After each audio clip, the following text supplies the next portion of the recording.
What's going on YouTube? My name is Justin, aka the Prius Dad, and this is my 2024 Toyota Prius LE. I just hit 1,000 miles of ownership for this vehicle, and I wanted to give you guys a quick little walk around of this vehicle. We'll try and do one take. So, I've had this car now for about a month. I've put 1,000 miles on it in that month. I chose the white color. It is the Prius LE. So the LE version is missing a lot of the features. It doesn't have the wireless charging. It's not a plug-in. But it does make up for some of the gas mileage. One of the reasons why are those wheel covers on it. Those are kind of like the Tesla wheel covers, where it allows the wheel to travel through the air a little bit more efficiently. So it is advertised at 57 miles per gallon. Continue walking around. Love the new body style on it. Really sleek looking. In a parking lot, this is about the same height as a Ford Mustang, actually. My neighbor has a Ford Mustang, and it's about the same roofline level on it.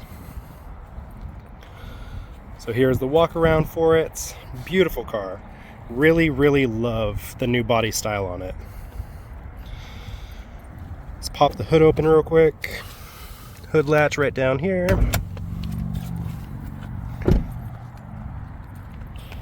Each of the vehicles is going to have a little bit different of an engine for it. The prime vehicles have the most horsepower. So with the LE version, it does have a 2.0 hybrid engine. So over on the left side over here, you do have the engine component aspect of it. And then down in here, these little orange connections and such, that is the whole CVT hybrid system right there. Love the little branding everywhere too. The Prius Hybrid Reborn. There's also some other branding up in this corner. Hybrid Reborn. Up on the A pillar right here, you have Prius. Back fender wells back here. We also have Prius. So little things here and there that are just like, oh, you kind of catch you off guard a little bit. We do have under the windshield wipers right here a heating element. So during the wintertime, it'll help you with that. But here in Southern California where I live, I had to scrape 2 inches of sunshine off my windshield this morning. It was very inconvenient for me. All right, let's go into the vehicle now.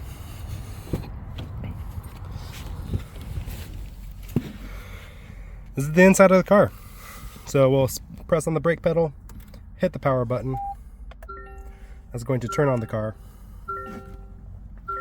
One complaint that people were complaining about is the display right here and the steering wheel being in front of the display. I don't have an issue with that. This is how I see the car right here. If you notice on the dash, it almost curves to the curve of the steering wheel. So some people have an issue with it. I'm 6'3", just under 300 pounds. And I don't have any issue with that whatsoever. Being 6'3" in a small car, I have about two and a half fingers, about 3 inches between my head and the roof. The LE does not have the sunroof on it. So when I was test driving the other cars, my head was hitting where the sunroof was. So that might be a selling point for you or not on that. My vehicle did not have the upgraded sound system in it. So with the regular display, you're going to have all your features, your radio, your phone connection, vehicle stuff, and then your settings on here. And it also does have the Apple CarPlay and Android Auto for it.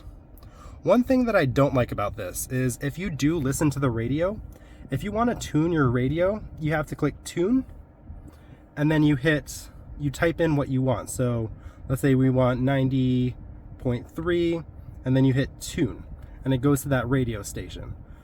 I don't like that. I like being able to have all of my info there and being able to select what I want. It also does have the different stations and stuff. You could go by category and all that stuff. You have your recently played up here, and then you could search your stations.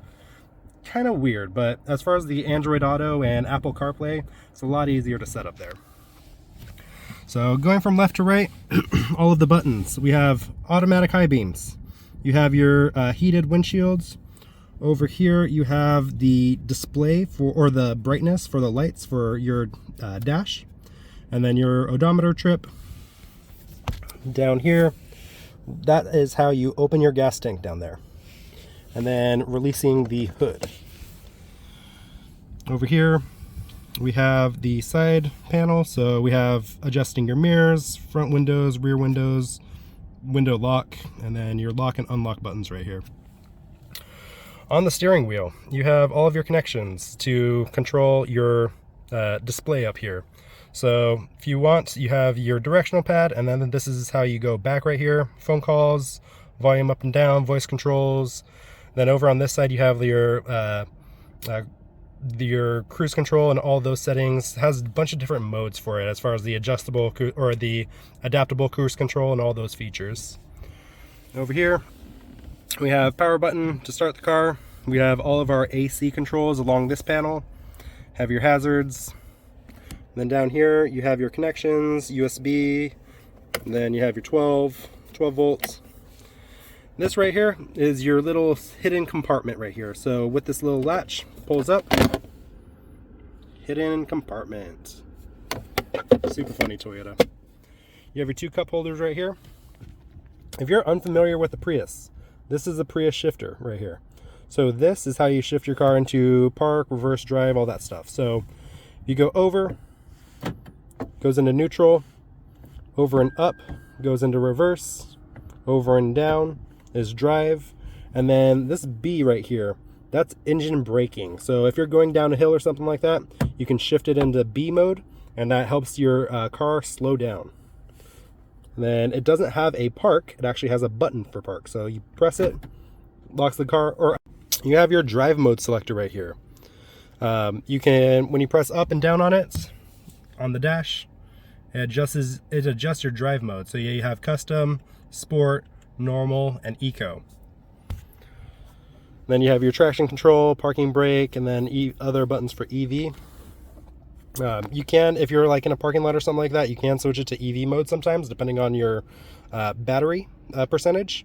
And this isn't the prime version, so you can, just cruise around a parking lot, low speeds, super quiet if you're leaving your neighborhood or something like that. You have your center console, has connection points in there as well. Over on the other side right here, you have the glove box. All your documents usually are stored in there. I did come with the weatherproof mats all around for here. Love them, by the way. All right, that is the front. Let's move to the back. So in the back, as you can see, I have my 2 daughters' car seats, both different sizes. So this is a Greco. That is, I don't even know what brand that is, but different sizes, different size children. So little perspective there for it. On the back right here, we do not have a pouch on the driver's side for the rear storage, but on the passenger side over here, we do have storage. So if you need to store stuff, you can put stuff back there. Down here, we do have a couple of connections. Also, one thing that kind of, that they don't really tell you about for the LE version, there's usually a cup holder, the armrest that flips down out of here, out of the middle seat. The LE does not come with that. So if you are looking to purchase that, there are no cup holders back here. If you look in the doors, there's not really much. Little compartment right here. I guess you could put a closed water bottle, but you're not fitting a Stanley or anything else back here. You have your gas hatch right here. That's what the button opens up. And in the back, this is another reason why I purchased the LE version compared to all the others. So in the back, because you don't have the prime battery or the all-wheel drive for it, the trunk level would usually come up to just below where this is right here. So you almost have, you know, a whole 4 or 5 inches of space that you do have additional to in comparison to all the other models. So you do get a lot more space back here. Flip this up, you have your little hook for towing. It does not come with a spare tire, so you do have a puncture kit right there, and then some other stuff. Back here, if you notice under the hood of the car, there was no vehicle battery. So if you give this a little tug right here, this is where your main battery is right here for, you know, getting your car started. There is the hybrid pack, which I will go back to the middle seat to show you. The hybrid pack for this car is actually located under the rear seats. And if you could tell, there's a vent right here. So this vent is what keeps that hybrid pack nice and cool. So make sure that you check that filter every so often. If you do have a dog like I do that sheds, need to be careful about hairs getting in there and clogging that up. Over on the passenger side, or on the passenger side rear, it does not have a vent. So it is, you know, nice and covered right there. So be careful if if you're traveling with, you know, say water or something like that, large amounts of water, don't put them in your back seat, because if it does leak, it'll leak onto the battery and you're going to have a lot of issues with that. As part of my 1 month of ownership for this vehicle, there is one thing that I just noticed for this vehicle, and that is that the door sills get a little dirty right after a rainstorm. So open this up right here, all right down here gets a little bit of buildup of debris and stuff like that. So keep that nice and clean. You shouldn't have any issues with it. Yeah, that is that walk around of my 2024 Toyota Prius LE. Hope you guys liked it. If you like it, hit the like button, hit subscribe, and I will see you in the next video.